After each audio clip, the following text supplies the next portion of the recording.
life's all about timing, and we were just at the right place at the right time. Stay true to your path. Live a life based on passion. If you're good at what you do, the money will come. I decided to close my shop. Even though that was my cash cow and I was making tons of money and I had all those flashy things, I gave up my wealth for my mental health.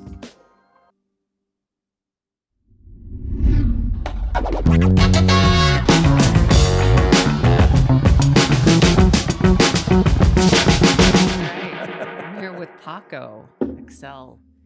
You're a tattoo artist. Yeah, that's and a muralist. Yeah, and a musician. I'm just a dude. You're just a dude on a beach who surfs now and again. Yeah. And I think, your story is, first of all, you don't have a huge footprint on social media or really anywhere. Yeah. And, the whole craft and art form of being in tattoo arts and in the murals that you paint as well. How do you, people think they want to become tattoo artists, right? That's what they want their business to be, right? But then you get into it and it's actually much more challenging, I think, than some people are prepared for. So talk a little bit about your journey and your art form. And, just even sitting here talking to you before we started rolling, you were talking about like the truth to your life and your art and the spiritual side of what you do.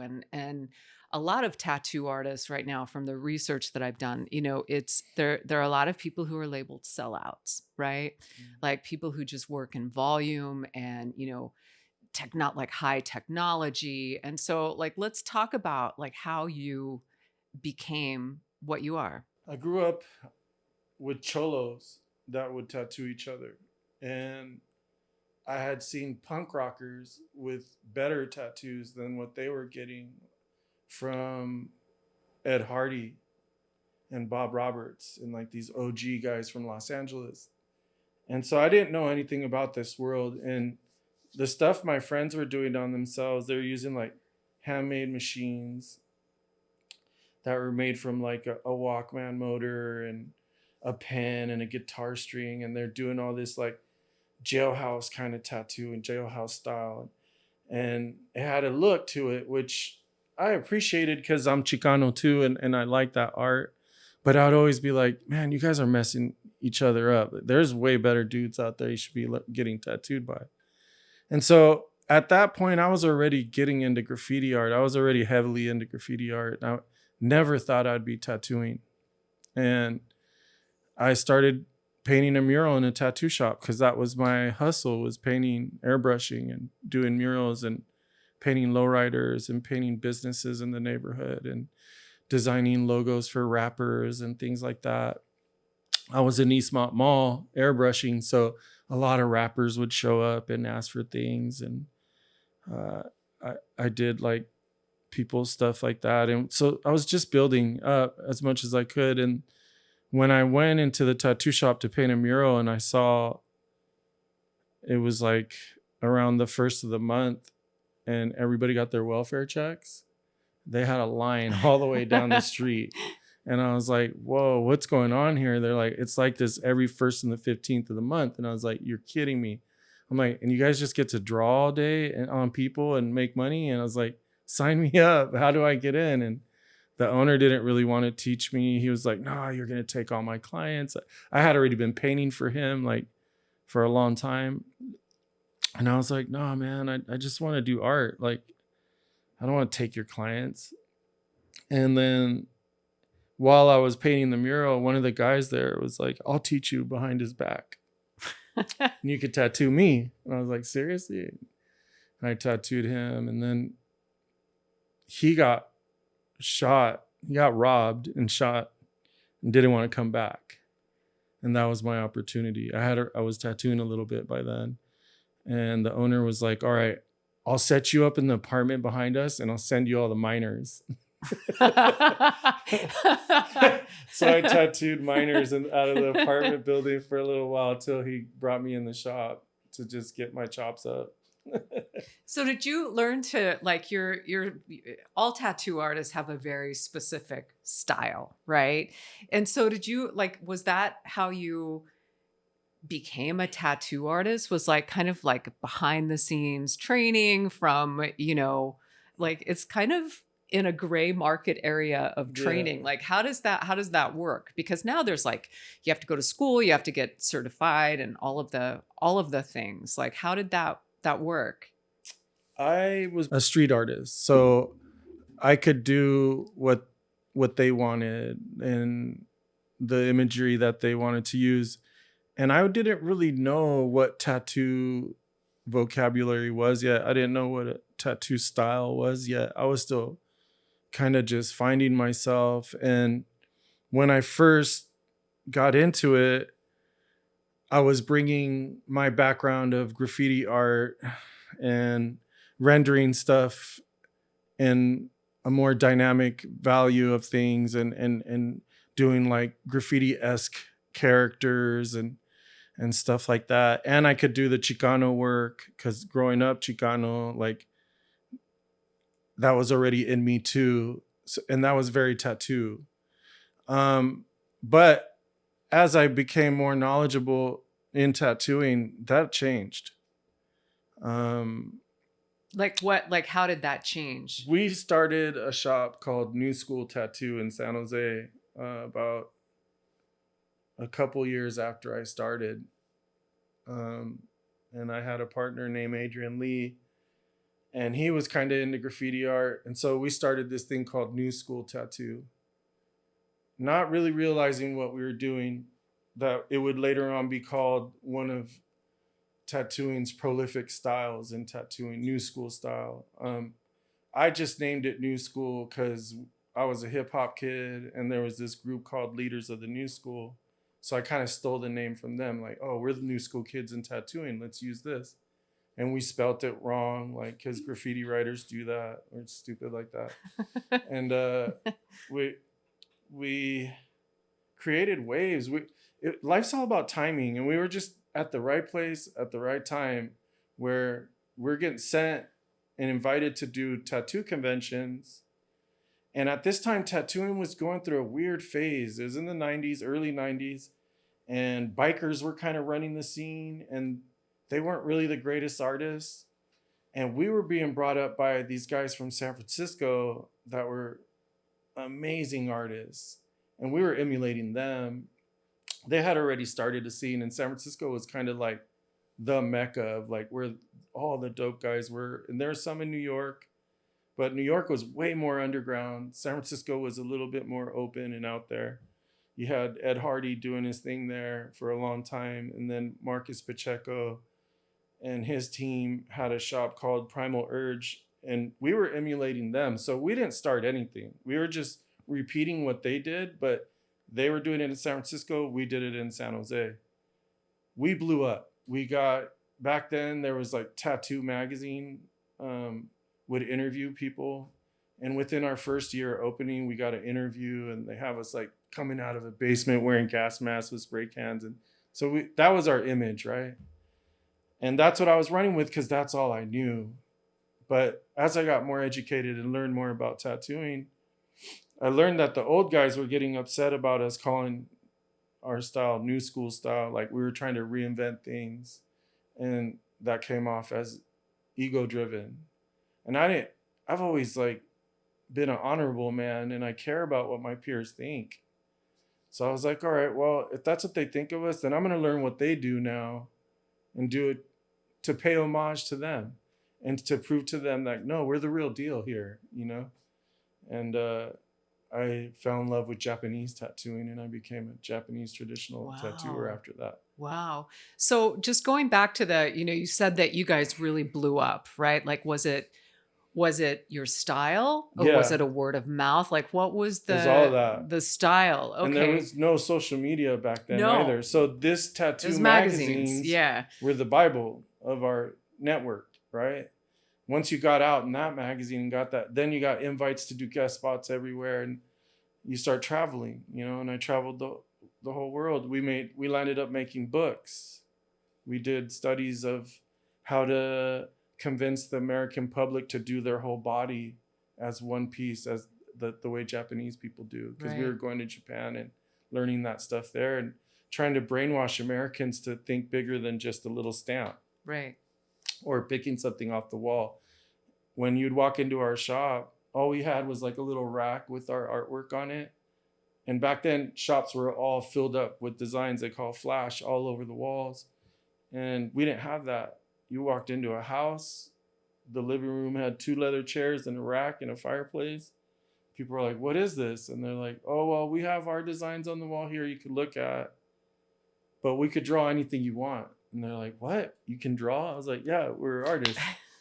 We draw. And they're like, okay. And we just sit them down, draw for them and tattoo them on the spot until we built up, you know. Then the process changes and starts to get more in depth and gets a lot more serious, you know, planning out work, planning out big bodies of work. What what was the thing? Okay, you said you became, you know, a master of Japanese tattooing and art. What was how did you make that transition from like a graffiti artist, muralist, you know, new school tattoo artist into, you know, the Japanese art form? It dates back before tattooing. My father was a great collector of many things, and he loved Chinese furniture. And so I was raised from like, I remember I get flashbacks, which is really weird, of not even being able to walk yet and pulling myself up on this foo dog's hair coils to stand up and like wobbling. And I see pictures and I still remember that. Wow. So I was surrounded by this imagery since I was a kid. Then I started practicing martial arts. My uncle was my teacher. So there was always this love for Bruce Lee and ninja stuff since way before tattooing. And I think once I got into tattooing and started learning more and more, those dragons just kept calling at me, and that Japanese style kept calling. So I was attempting to do it, but I didn't really know what I was doing. And then just fell in love with it, and it just took over. And when I started traveling, I made connections with another tattooer in Texas. And this was a pivotal change for me in my career. Like at first, when I first started doing Japanese style, I was influenced by these guys from Europe. And there was a shop here, a very bohemian style shop in San Francisco called the Diamond Club. And Bill and Junie were like these bohemian tattooers that all these kings of tattooing would come and do guest spots at their shop. Jack Rudy, Philip Liu, Mick, all these like ginormous names and people would come by there. And so I got invited to that shop when I was young and to meet Philip Liu. And for a kid at that age and of tattooing and just getting started, it was like meeting God. It was like Philip's like this wizard in tattooing, and he's from Switzerland. And so I was emulating his style at first. And then when I did a US tour, and Trevino was like, I was doing like a week at everybody's spot all over the country, driving my Volkswagen around and just going from spot to spot. And I was going to do it for like two or 3 months. And Trevino was like, you can stay a whole month with me. So I canceled on like a few other people, and he was like, yo, that's not Japanese style like that you're doing. Those guys are European hippies and they're doing this other stuff with it. This is Japanese. And he showed me Korinuma and Horiyoshi III and these old guys from Japan and how they did it. He's like, this is how it's supposed to be done. You need to change your shit up. And I was like, all right. So I was like in boot camp with him for a month. And then after that, I kind of started leaning more towards an original Tokyo style, old style from Tokyo. And then on the path, it changed, and it continues to change. You know, it's like always, I go back and forth from opening up to something more dynamic and more Western, to going back to the balance of keeping things more Eastern. So I'm always looking for that balance between the two. So tattoo, like over the last 30 years, I mean, I remember my sister was a hardcore punk rocker, like Sid and Nancy level, lived in a flop house in downtown Denver. And that's what's her up. tattoos were really controversial, right? Not just in, with the elders of my family, but like in social circles, right? It was like, whoa, what has Emily got on her? What that's changed, right? Like over these decades, tattoos are very commonplace. They're not scorned upon. I mean, some people still kind of have a problem with them, but is that a good thing for your art form? That they're more accepted, or does that saturate the excellence of your work, right? Like how do you feel about the way tattoos are perceived in current culture, pop culture? I think it's good that people are more open to people having tattoos. But there's also like a wrong way to go about it. And I think what is that? Talk about that. When someone's like 16 years old and their mom's ready to sign off for them to get tattooed, and it's like, you're supposed to be 18. And even at 18, where your mind's at to permanently put something on your body, not that smart to do certain parts of your body. And the new generation just, they have a whole new mentality that is completely backwards, like doing their hands and neck and face before they're even covered. Right. The old school guys wouldn't even touch you if you didn't have a full body before they do your hands and neck. But now, like you said, it's saturated. I feel like all the morale and all those rules and everything have completely gone out the window. But there's no stopping it. I mean, tattooing, I've heard a lot of tattooers say that it's over. What does that mean? That it's gone. That'll never be what it was before. Yeah, that it's like trashed and full of that. It'll never be good again, and that there's just too many people doing it and this and that. But I don't know. But isn't that just sort of progress, right? Like cultures change, and the cool thing about what you do as a muralist and a tattoo artist is that you're capturing moments of history, right? Like where, like with murals, like the murals, graffiti goes back to Pompeii or before that, right?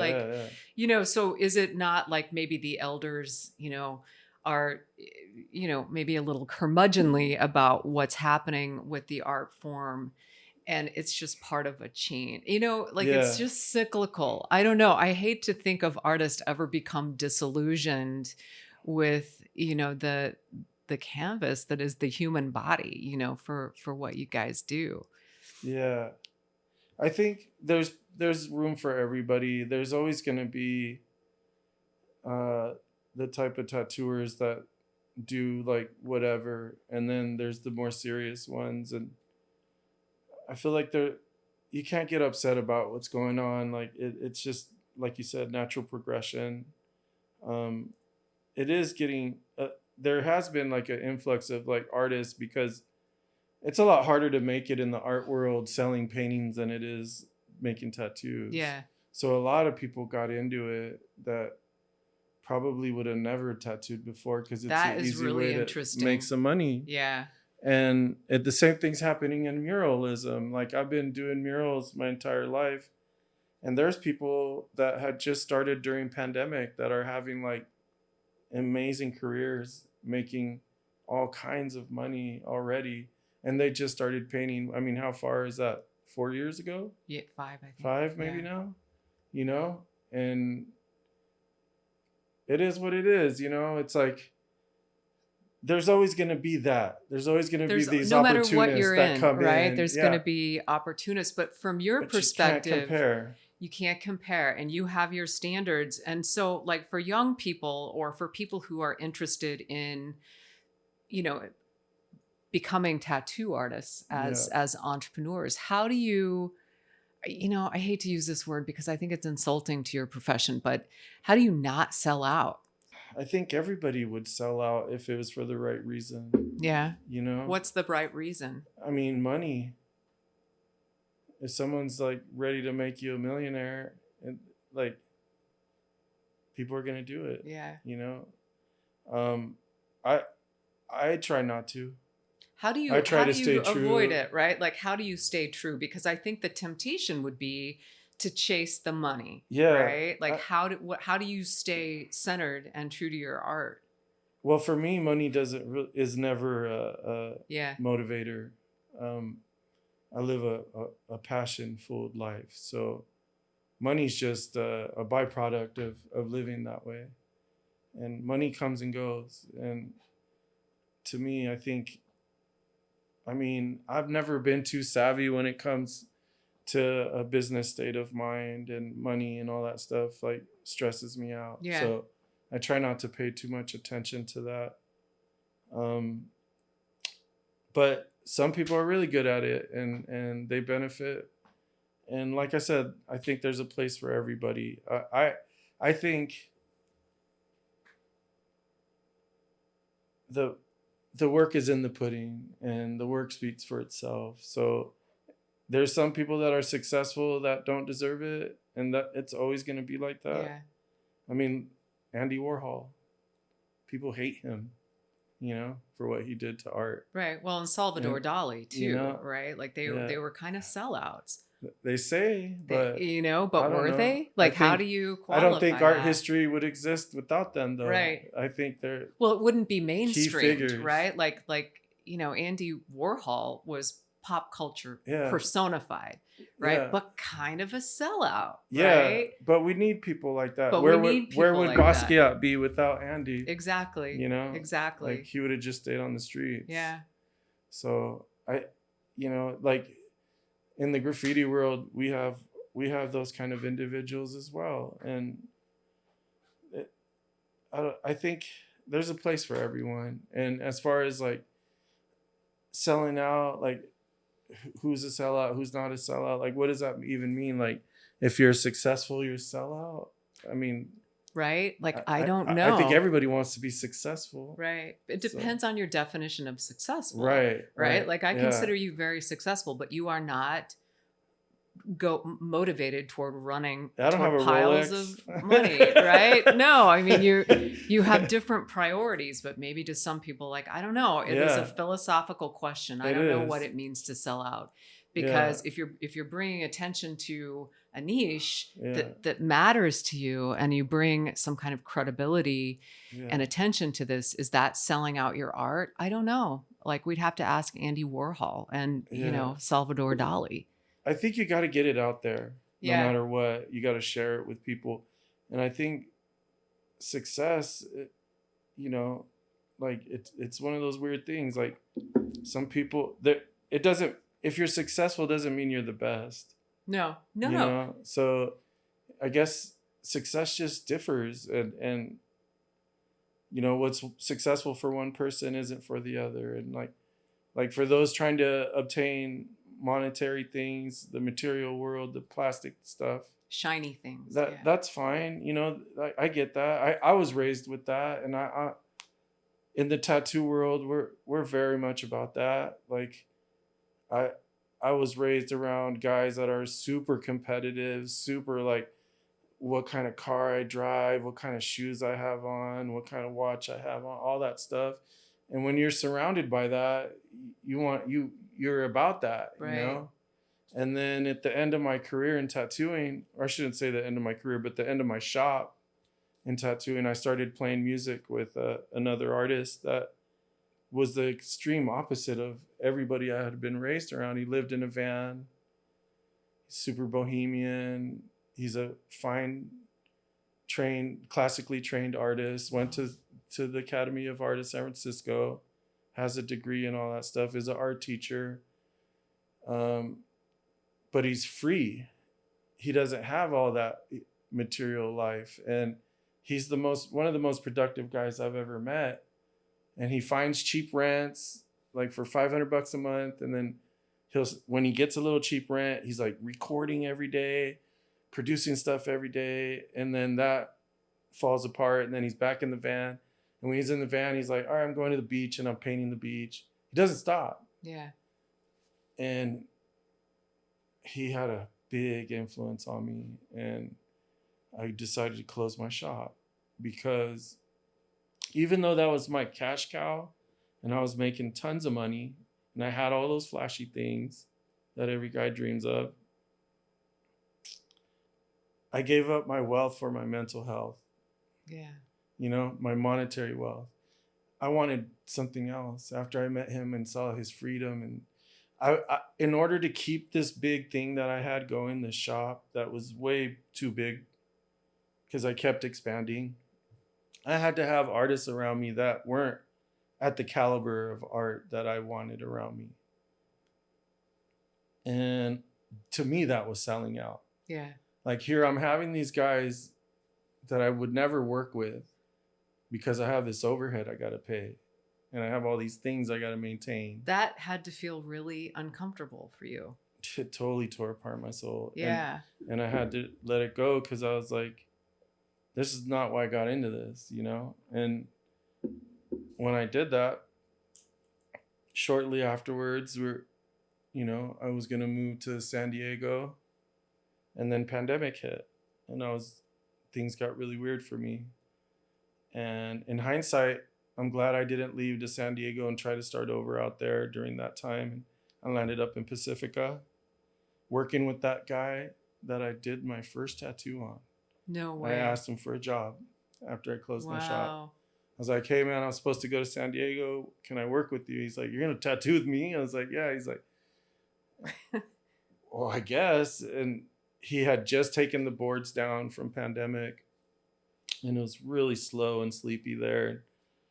After about a year and a half of working with him there, I found a little space and built my own private studio. And I'm still tattooing, but trying to push other things more, music and murals as well. Surfing. And yeah, of course, surfing. That's what took me there.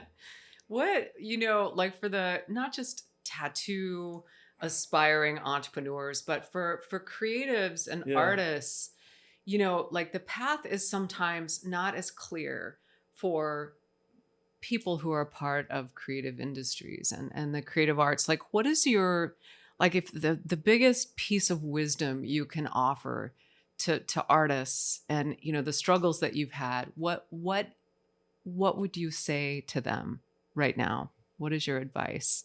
Stay true to your path. Stay true to you. And live a life based on passion. Don't do it for the money. Like, the money will come. If you're good at what you do, the money will come. But just to have your heart in it and to be real about what you're doing,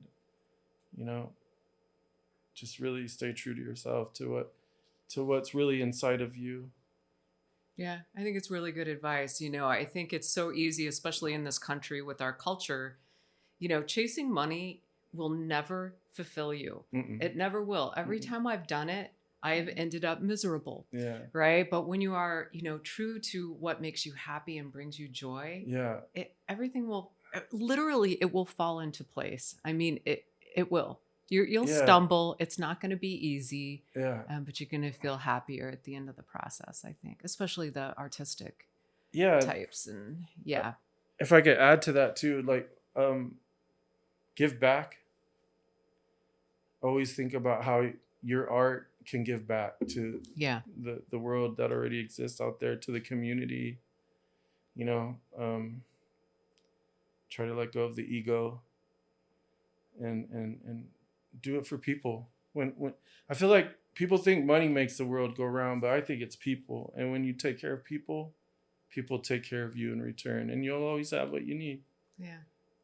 Like, you just got to crush that ego and forget about that. It's so hard to do, though, like ego. And I think the ability to crush ego only comes later in life, right? Like that ego that you have it's part of self-preservation and really being, competitive. Yeah. But as soon as you let the ego go, even in leadership, right? Like, then greatness is possible, right? Mm-hmm. Ego gets in the way every single time. Yeah. Have you ever watched the movie Kids? No. Bill Clark, I think his name is, right? He's a really good director, and when he makes his movies, he just lets the kids do whatever they want. And he'll talk to him, what do you think about this part? Like, directors don't do that. No. Their ego's so out of control. Right. It's control. So yeah, when everybody comes together in community, things are better, right? Yeah. And like I said, what we were talking about before the podcast started was like, do things that you're uncomfortable with. Yeah. For me, surfing, right? I'm pretty good at everything else I do in life, and I suck at surfing. Yeah, I suck at it too. And I get out there, and it's good for me. It's good to challenge yourself, to push yourself.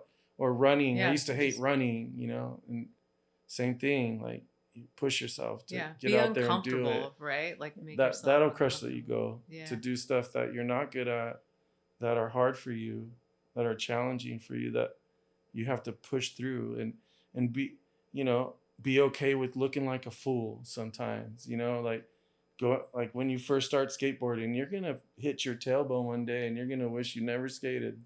But you just got to do it. It's like the more stuff you do that you're uncomfortable with, I think the things that you are good at get easier. I think so too. Really glad we got a chance to talk today. I don't get to talk to a lot of artists, and your perspective it's not just for the art community and artists, and it's really a life. Like, your lessons are about life, right? Right on. And so I think a lot of people are going to get a lot of good wisdom out of your remarks. So thank you, Paco. Thank you. Awesome. I'm still learning too. Yeah, me too.